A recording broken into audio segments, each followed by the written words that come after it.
Então vocês viram aí, interessante, irmãos, que esse texto eu já li no último culto de doutrina, no dia 13. Mas se lembram, por alguma razão que eu não sei bem explicar, o Senhor foi levando a mensagem por noutra direção. Não lembraram? Falei mais muito sobre o amor cristão, sobre o amor, o zelo sem amor, etc. Falei sobre Paulo, não é? Que era um sujeito terrivelmente perigoso, perseguidor do Evangelho, mas Deus resolveu chamá-lo para ser um grande homem de Deus, não é? Dos 27 livros do Novo Testamento, ele escreveu 13. Um homem poliglota, falava 4 línguas, doutor da lei. Aí Deus disse: eu vou pegar esse camarada, agora vou quebrar ele, vou quebrar até ele descer o pó, para ele saber que só eu sou grande. Louvado seja Deus. Ninguém é grande diante de Deus, meu irmão, ninguém, viu? As nações, sabe como é que Deus vê as nações? Sabe como é que Deus vê as nações? Está lá no profeta, se não me engano, Isaías. As nações para eles são como uma gota d'água num balde, só isso.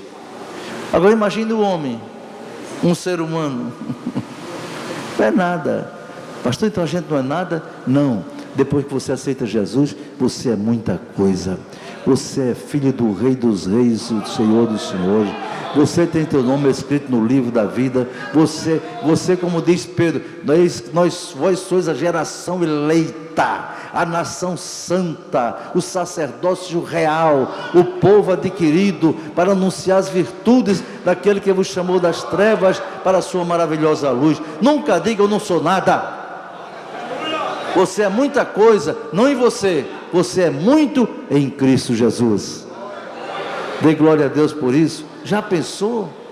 E diz mais Pedro: vós que não era nem povo, vocês não eram nada, mas agora sois povo de Deus.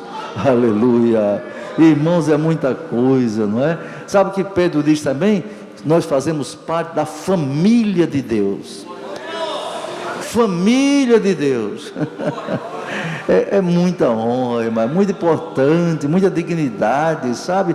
Por isso que a gente tem que ter um comportamento diferente. Nós temos que ser diferentes. As crianças cristãs têm que ser diferentes, os adolescentes cristãos, os jovens, adultos, casados, têm que ser diferentes. Por quê? Jesus disse: vós sois o sal da terra, vós sois a luz do mundo. Não é verdade? Glória a Deus. Aí ele diz assim: assim resplandeça a vossa luz diante das vossas obras, a vossa luz diante dos homens, para que vejam as vossas boas obras e glorifiquem a vosso Pai que está nos céus. Viu, irmãos? Os homens têm que ver a nossa vida. Ele não vê o seu coração, ele não vê a sua alma, mas ele vê as nossas obras. A gente não se mostra, não. Ninguém precisa estar agora levantando uma placa: eu sou crente, eu estou fazendo bem aqui. Não precisa disso, não. Deus nos apresenta através do nosso testemunho. Dê glória a Deus por isto, não é? Me lembro que eu era sargento do exército, bem novinho, 18 anos, não tinha vaga em Natal. Eu saí da escola de sargento das armas em Minas Gerais, fui para Fortaleza. Não tinha parente lá, nada, e então não conhecia a cidade, resolvi ficar morando no quartel. Quartel, vocês sabem como é. A comida é sempre aquela, não é verdade? Aquela comida do rancho, feita por soldado, viu? Ora está salgada, ora está insossa, aquela coisa toda, mas era onde eu morava. Quando eu morava no quartel. E um dia um sargento mais idoso, me vendo lá, eu bem novo, né? Eu não era careca não, era uma cabeleira bonita, sabe, irmão? Era. Aí estou eu lá no quartel, aí um sargento diz: Alinaldo, rapaz, vamos jantar comigo lá em casa hoje? Sair dessa comida rotineira do quartel? Digo: rapaz, eu vou, né? Aí fui a pé. A casa dele ficava alguns quarteirões de quartel. Fomos a pé. Agora observe bem, porque foi que ele me convidou à casa dele. Foi conversando sobre diversas coisas daquela época. De repente ele disse: não, me diga uma coisa. Você é crente? Eu não tinha dito que era crente do quartel. Muito novo e tal. Queria primeiro ver como é que eu me sentia ali, né? Eu disse: sou, sim. De que igreja? Assembleia de Deus. Aí eu perguntei, por que você perguntou? Por que você perguntou? Ele disse, rapaz, porque eu tenho observado você. Irmãos, nós somos luz do mundo, o povo olha para nós. Eu tenho observado você desde que você chegou no quartel, viu? No rancho, nas horas de folga, rapaz, todo mundo, tem gente que não diz 3 palavras e diz 10 pornografia. Você até agora não disse um palavrão. Então eu pensei, esse camarada só pode ser crente. E pois é, sou crente, graças a Deus. Vê a nossa responsabilidade, irmão. E se eu tivesse dito palavrão? E se eu tivesse feito alguma coisa errada? Ele não ia dar essa palavra comigo. Não é verdade, irmão? O negócio é sério. Quando eu saí daquele quartel, vim servir em Natal, irmãos, aí fui à faculdade, me formei em economia, e um dia fui fazer, sim, a essa altura já na reserva, não era mais do quartel, já professor da universidade. Eu fui fazer um curso em Fortaleza. Observe o que é, como Deus trabalha, né? Aí estava lá um dia de folga, eu disse, sabe uma coisa, vou visitar o meu velho quartel, o 23BC, alguém de Fortaleza sabe, né? 23BC, vou visitar. Peguei um táxi e fui para lá. Cheguei no quartel, paisano, falei com o sargento da guarda, olha, eu servi aqui e tal, e vim ver se tem algum colega daquela época. Aí o sargento disse, tem um sargento fulano aí, era um dos poucos daquela época, isso mais de 10, 12 anos. Quando ele me viu, Alinaldo, por aqui, rapaz, tudo bom? Tudo bem, rapaz? Vim visitar o quartel. Aí eu perguntei, tem mais alguém aqui? Não, rapaz, fulano morreu, o outro viajou, outro não sei o que e tal, tem fulano, mas não está. Aí sabe o que ele disse? É Alinaldo. Tu sabe quem é crente, rapaz? E quem é? Fulano de tal. Eu me admirei, fulano é crente? Pelo amor de Deus. Só Jesus mesmo. Irmãos, aquele era um que não dizia 3 palavras que não tivesse 7 pornografia. O homem era pornográfico, a boca imunda, entendeu? Mulherengo, um negócio sério, era um depravado, digamos assim, era um depravado, viu? Até comi um pão e a boca ficava toda suja, você vê. Eu digo, rapaz, ele aceitou Jesus, porque quando eu fui sargento da época lá, eu de vez em quando falava para eles sobre Jesus ali, testemunho devagarinho, né? O domingo, esse rapaz, ele criticava, negócio de religião, não sei o quê. Rapaz, eu disse, ele é crente. Alinaldo, ele não é crente como você não. Você era crente aqui, você era educado, você só falava para a gente assim, com muito cuidado. Ele não. Ele agora encontra a gente na rua, em qualquer lugar, diz, ei rapaz, vem cá, Jesus te ama, é assim. Jesus é assim, meu irmão, está entendendo? Agora, eu fico feliz porque deixei o bom testemunho ali, para a glória de Deus. E fiquei muito feliz de saber que aquele meu colega, esse colega de quartel, agora era um crente, e até mais crente do que eu. Olha, ele é desses crentes impertinentes, sabe? Quem ele vê na frente, ele chama e quer pregar e tudo. Glória a Deus por isso, né, irmão? Irmão, isso é coisa interessante. Abra sua Bíblia aí, 1 Timóteo, capítulo 1, senão já vou entrando em outro assunto aqui e não sai desse.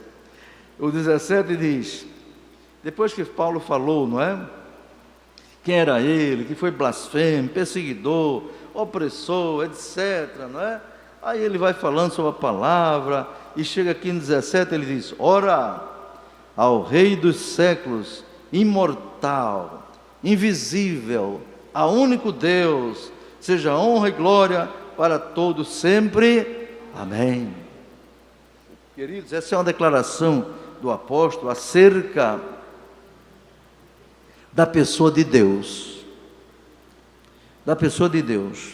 a humanidade será julgada toda, sem escapar ninguém, desde Adão até o último bebê que nascer, e tiver que prestar conta diante de Deus, por esta palavra, quem é Deus? Quem é Deus? e como a pessoa se relaciona com Deus. Não tenha dúvida. Deus não vai julgar ninguém porque é pobre, porque é rico, porque é isso, porque é aquilo, não. Deus vai julgar por causa da sua fé no Deus Todo-Poderoso ou da sua descrença. Não resta dúvida. Aí o apóstolo São Paulo diz: há um único Deus. Sabe por que ele disse: há um único Deus? Porque ele falava para uma geração que adorava muitos deuses. Sua carta, por exemplo, aos Coríntios, era a cidade de Corinto, na Grécia, irmãos, era uma cidade muito idólatra.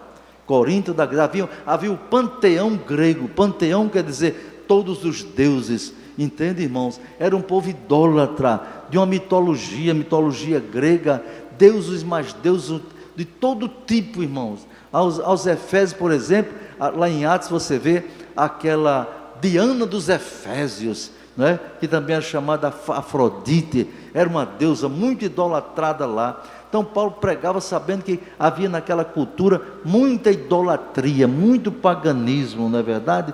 Muito panteísmo, muitos deuses, tudo aquilo. Mas ele então, falando ao seu discípulo Timóteo, jovem obreiro, que ele ganhou numa viagem missionária, ele dizia: ora ao ao Rei dos séculos. Alguém pode ser rei da Inglaterra, rainha não sei o que, rei disso, aquilo, mas não é rei do século não. Rei do século somente o nosso Deus. É o rei da história, é o rei dos séculos, é Deus, é nosso Senhor Jesus Cristo, irmãos. Ao Rei dos séculos, imortal, quer dizer que não morre, porque Ele é eterno. Ele é o Deus eterno, Ele não tem princípio, nem tem fim. Ele existiu e existe sempre. Explicar isso como? Não interessa. Como explicar que Deus é eterno? A mente humana é finita, não pode explicar um Deus, um ser que é infinito. Não, nossa mente é limitada, nossos neurônios, não é? São limitados. Nosso cérebro é limitado, só pode alcançar coisas visíveis, concretas, não é? Que você pode medir. Nós só podemos ver as 3 dimensões, comprimento, largura e altura. Deus não está nessas dimensões, porque essas dimensões são humanas. Deus está, digamos, como diz o pastor Paul Yong-cho, numa 4ª dimensão, numa dimensão espiritual, numa dimensão que transcende a capacidade humana, a visão humana. Louvado seja Deus, ao Deus, Rei dos Reis, Senhores, imortal, louvado seja o nome do Senhor, ao único Deus. Por que ao único Deus? Porque há muitos deuses por aí, há muitos deuses, são milhões de deuses. Só na Índia, na Índia, eu fiz um curso nos Estados Unidos, faz tempo, né? Curso para pastor. Eu era pastor novo. E alguém gostou do meu ministério e resolveu patrocinar a minha ida ao Instituto Haggai. Alguém já ouviu falar? Só tem em Singapura, na Ásia, e naquele tempo só tinha no Havaí, no meio do mar, lá perto do Japão, né? Aí o pastor disse: irmão Arnaldo, o senhor quer ir fazer o Instituto Haggai? Eu disse: rapaz, como é muito complicado. Ele disse: não, você não paga nada, vai ser tudo patrocinado. Bom, sendo assim, vamos lá. Meu irmão, e lá estava eu, fazendo aquele curso para a glória de Deus, e um dos professores era indiano. Ele tinha sido da religião hindu, e agora é cristão, estava dando aula para nós lá, não é? E então ele disse que realmente na sua terra, na Índia, alguém já disse que tinha 300 milhões de deuses. Ele disse: não são 300 milhões, são 30 milhões de deuses. Imagina, irmão, como é que a pessoa pode adorar tantos deuses? Aí eles escolhem um, sabe? Um ou dois. Tem até um deus, o deus rato. Sabia disso? Quem já viu na internet? Um deus rato, um bocado de rato, ratazana, bota uma bacia de leite para o rato, e o rato vem beber ali, e os adoradores do rato se ajoelham diante do rato. Tem um deus serpente, cobra, se ajoelham diante da cobra. O rio Ganges, irmãos, é um rio poluidíssimo, cheio de cadáveres, porque aquele Deus, sabe como é a adoração? Eles pegam aquela pessoa, colocam em cima de um garajal, de uma estrutura de madeira, tocam fogo na pessoa, queima a pessoa e joga dentro do rio Ganges. Quantos deuses estranhos, não é? Lá numa cidade na África, o pastor, amigo nosso, serviu lá, tinha um Deus lá que era chamado o Deus louco. Quem já ouviu falar do Deus doido? Ninguém. Ele disse, Elinaldo, ela disse para nós na mocidade, sabe como era esse Deus? Era o seguinte, era uma árvore bem grossa, um carvalho, e o culto a ele era o seguinte, todo dia, irmãos, e todo dia não faltava gente para adorar a essa entidade, esse Deus louco. Como era? As pessoas se reuniam em volta, tinha lá o sacerdote do Deus e dava ordem. Aí a pessoa saía correndo, digamos que o Deus louco fosse aqui junto fosse essa câmera aí. Aí a pessoa saía correndo, desabalada, se joga em cima da árvore. Prá! Aí quebra braço, quebra perna, quebra cabeça. Quanto mais sanguentado ficar, quer dizer que ele está adorando mais aquele Deus. Está vendo, irmão? Então na África tem religiões também, animista, que diz que tudo é Deus. A pedra é Deus, o rio é Deus, a lua é Deus, a árvore é Deus, o sol é Deus, o gato é Deus, o cachorro é Deus, tudo é Deus. Aí Paulo diz, a único Senhor dos séculos, a único Deus imortal e invisível, seja honra e glória para todos sempre. Dê glória a esse Deus maravilhoso, irmão. Abra sua Bíblia em Colossenses 1, capítulo 15 a 18, Colossenses 1, 15 a 18, e vamos olhar um pouquinho mais sobre esse Deus maravilhoso. Colossenses 1, mais uma vez, é São Paulo, né? 1, 15. Na verdade, vamos ler a partir do 12, irmão. Doutrina é isso, irmão.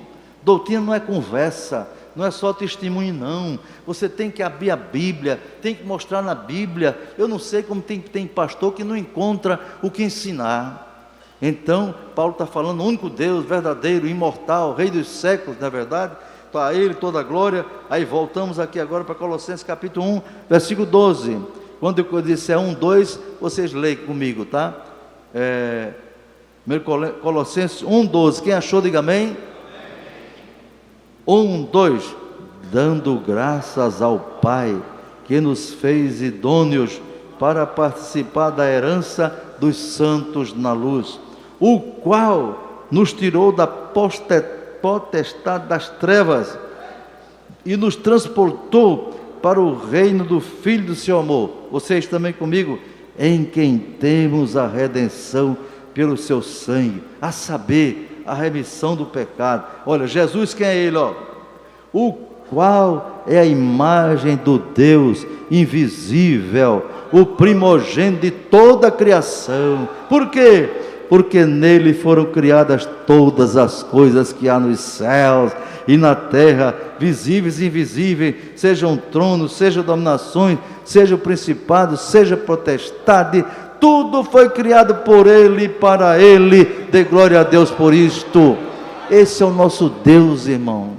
É um Deus divino, maravilhoso, não é? Real, que tem essas características elevadas, e não esses deuses que são criados. Os deuses que existem no mundo, fora o Deus criador dos céus e da terra, foram criados pelos homens ou pelo diabo. Deuses que exigem sacrifícios humanos foram criados por Satanás. Lá no Antigo Testamento tinha Moloque, tinha Baal, tinha Azera. Todos esses queriam sangue humano. E na macumba, hoje também exige sangue humano, até sangue de crianças. Sangue de criança. Se você assiste à TV Globo, você está com suas mãos manchadas de sangue também. Viu? Por quê, pastor? Porque aquela emissora pode estar na internet, ela tem pacto com o demônio. Aqui passou o pastor Aldo. Quem se lembra quando ele passou por aqui, pastor Aldo? Num domingo ele deu testemunho que ele, macumbeiro, feiticeiro de alto nível do inferno, do diabo, trabalhou, ganhava dinheiro. Para quê?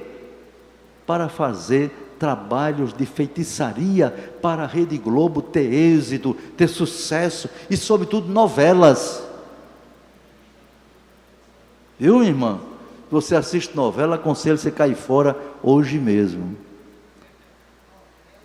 E o pastor Aldo dizia: irmãos, eu era contratado para a Globo. Toda vez que ia lançar uma nova novela, eles me chamavam lá e eu tinha que fazer sacrifícios ao diabo, para o diabo dar sucesso a eles. E eu matei várias crianças. Sacrifício de crianças. Mas sabe quando acabou, deixou de ser feiticeiro? Em Pernambuco. Ele foi a Pernambuco com a missão do demônio, não é? Para matar uma criança, uma menina de 11 ou 12 anos, adolescente. Tem que ser uma virgem, uma menina nova. Viu? Ele contou aqui. E ele foi passando no carro e viu uma menina que saía da escola para casa. O diabo disse: é aquela. Ele foi pegar aquela, parou o carro, deu uma gravata no pescoço dela, jogou ela dentro do carro, apontou o revólver: não se mexa, senão lhe mato. Está vendo, irmão? Como tem de religião no lado espiritual por aí? Disse: não se mexa. Ele disse que estava já a certo lugar para ir matá-la, degolar, sangrar, para agradar o Satanás. De repente a menina começou a orar, começou a clamar a Deus. Daqui a pouco a menina começou a falar na língua estranha, disparou em língua estranha dentro do carro. Cala a boca, e ela falava mais língua estranha. De repente ele parou o carro e ficou apavorado. Ficou olhando e ficou apavorado. Parou o carro e ficou espantado. Pegou o telefone e ligou lá para a Bahia, que era onde era o chefe dele. Fulano, o que é que eu faço? Peguei uma menina aqui, mas a menina agora falando uma língua aqui diferente, e aqui diante de mim agora tem aqui um homem alto, forte, cheio de poder, e eu não sei o que faço. E ele está armado. Aí o chefe do demônio lá na Bahia disse: rapaz, manda a menina embora, solta a menina depressa, porque você não pode com esse aí, porque ele se representa ao Todo-Poderoso, aquele que está lá em cima. Dê glória a Deus.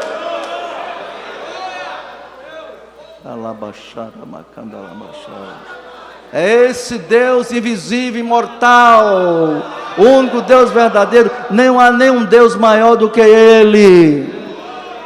Não há, viu?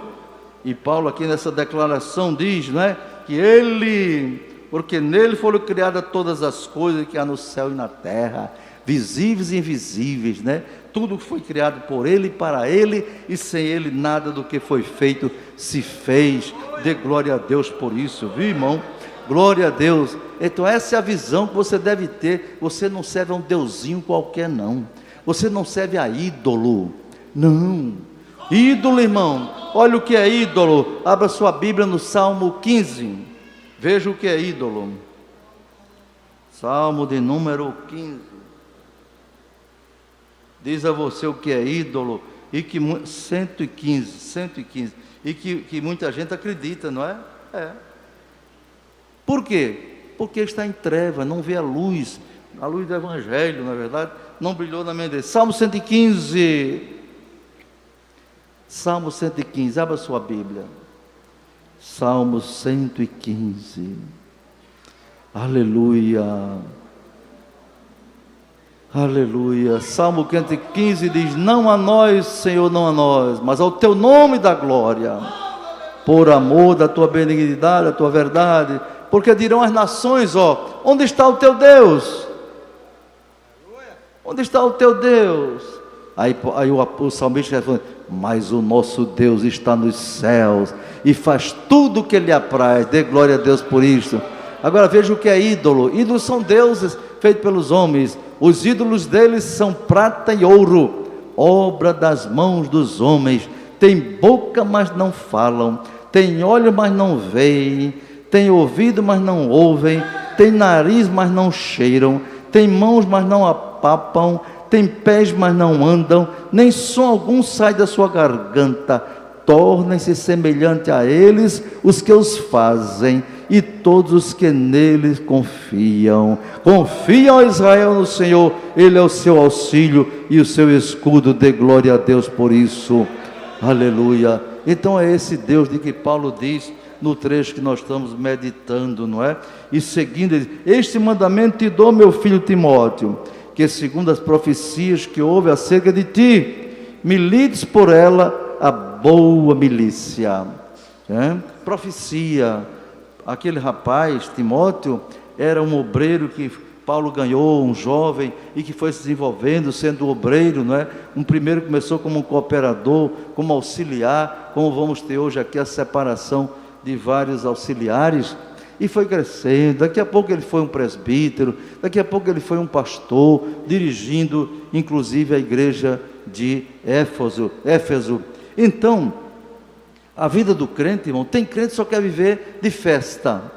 A igreja de Deus é a igreja de festa mesmo. É a igreja de festa. Os crentes são os crentes gostam de festa, né? Isso é bom. Mas, irmãos, a igreja também é hospital. A igreja também é hospital. Às vezes é até UTI, para alguém que está realmente espiritualmente numa situação difícil, não é? Por isso a gente deve entender. E também a igreja é quartel. Sabia? A igreja é quartel. Aí ele está dizendo: milite a boa milícia. Tem as milícias do Rio lá, que são os bandidos também, não é verdade? Mas a milícia dos crentes é a milícia do exército de Deus. A igreja de Deus é um exército que batalha contra o pecado, batalha contra o mal, batalha contra a corrupção, batalha contra a idolatria, batalha contra a incredulidade, contra todas essas coisas, contra os demônios, sabe? E Deus deixou Jesus deixou aqui para nós um mandato. Abra sua Bíblia em Marcos capítulo 16. Aleluia. Marcos 16, último versículo lá. 16 diz assim, aleluia, versículo 16 e 17. 16 diz: quem crê e for batizado será salvo, mas quem não crer será condenado. E estes sinais seguirão os que crêem em meu nome. Olha o primeiro sinal. Em meu nome expulsarão demônio. Dê glória a Deus por isto. A igreja do Senhor é a única entidade. O povo de Deus é o único povo que tem poder para expulsar demônios, irmão. Alguém diz assim: mas lá no Espiritismo também tira. Mas lá tira e bota, tira e bota, tira e volta. Agora, quando o crente, a igreja de Jesus, expulsa no nome de Jesus, ele sai e não volta mais. Dê glória a Deus. Tem um videozinho na internet, não é? Eu tenho esse vídeo, onde uma mãe da igreja batista, pentecostal, batista, o filhinho dela de 6 anos, 7 parece, chegou para ela e disse: mãe, eu sou uma menina. Eu sou uma menina. A senhora me enganou. Eu sou uma menina. A mãe disse: meu filho, que é isso? Você, aí disse o nome dele masculino: você é fulano, é um homem. Você nasceu um homem, meu filho. Não, a senhora me enganou. Eu sou uma menina. Aí a mãe ficou preocupada, pensou logo: já sei, isso foi na escola, com a tal da ideologia de gênero que veio do governo do senhor Lula, de dona Dilma, que invadiu o Brasil. Essa ideologia satânica foram eles que trouxeram para o Brasil. Foram eles que colocaram isso nos planos de governo. Eu tenho, é só você ver. Plano Nacional de Direitos Humanos, número 3, do governo do ex-presidente Lula. Está tudo isso lá. Essa história de gênero. Conversa, irmão. Gênero só tem na gramática, uma palavra do gênero masculino. Microfone, gênero masculino. Bíblia, gênero feminino. Objetos, lá no céu, os anjos são do gênero masculino. Gênero, não se fala em sexo. Mas ser humano não tem gênero, ser humano tem sexo. Porque a Bíblia está escrito, Deus fez o ser humano, macho e fêmea, os criou. Dê glória a Deus por isso. E a verdadeira ciência prova que o homem tem a configuração binária, ou é homem ou é mulher, não tem outra conversa. Aí Satanás bota na cabeça dos comunistas, porque Karl Marx, fundador do comunismo, ele dizia que tem que acabar com diferença entre homem e mulher, e tem que acabar com a família também. Eu conheço, que eu fui professor de economia internacional, irmãos, estudei tudo isso, viu? Agora os ignorantes e crentes muitas vezes são petistas e ficam adorando essa gente, por causa da sua ignorância e desconhecimento da palavra de Deus. Ideologia de gênero, homossexualidade, tudo isso foi trazido por esses governos comunistas. E aquela mãe disse, meu filho, o que é isso? Quem foi que disse que você é menina? Foi meu amiguinho que vem conversar comigo todo dia. Isso é para você dizer para o seu filho e para o professor do seu filho, que esse negócio é maligno. Aí a mãe disse, que amigo é esse? Ela disse, vem cá que eu vou lhe mostrar. A mãe saiu da cozinha e quando chegou na sala, estava um demônio sentado no sofá dela. Um demônio da macumba, não sei de onde, chamado Zé Pilintra, sorrindo sarcasticamente da mãe e da criança. Está aqui, foi ele que disse que eu sou menina. A mãe então, uma serva de Deus da Igreja Batista, se encheu da graça e do poder de Deus, disse, em nome de Jesus Cristo eu te ordeno, sai da minha casa, demônio, e não volta mais aqui. O demônio saiu correndo, foi embora. Viu? E a criança começou a chorar. Mãe, o demônio estava oprimindo aquela criança, dizendo que ela era uma menina. É a origem disso. E quando eu vejo os governos por aí, não é? Querendo implantar isso, ensinando essa miséria a crianças, nós já sabemos quem é que está por trás disso. São as hostes da maldade, viu, meus irmãos? Coisa muito séria. Para concluir então, pois a hora já chegou, não é? Aí ele diz, para além de você deve combater a milícia, quer dizer, combater o bom combate. Aí Paulo diz para Timóteo, conservando o quê? Irmão, crente tem que ser conservador. A igreja de Jesus tem que ser conservadora. Viu? Tem que ser conservadora. Não, porque vocês são conservadores. E quem não é conservador é destruidor dos princípios, dos bons costumes. Viu? São eles. Então Paulo está dizendo, conservando. Conservando o que, irmão? Primeiro, a fé. A fé. Conserve a fé. Porque pela fé é que nós estamos de pé. Hebreus 11:1 diz, a fé é o firme fundamento das coisas que se esperam e a prova das coisas que não se vê. Fé. Você lê do capítulo 11 todinho de Hebreus, é sobre a fé em Deus. Conserve a fé, Timóteo. Conserve a boa consciência. E a terceira coisa, rejeitando a qual alguns fizeram naufrágio na fé, entre os quais foram, essa gente aqui é símbolo de gente ruim que tem nas igrejas, irmão.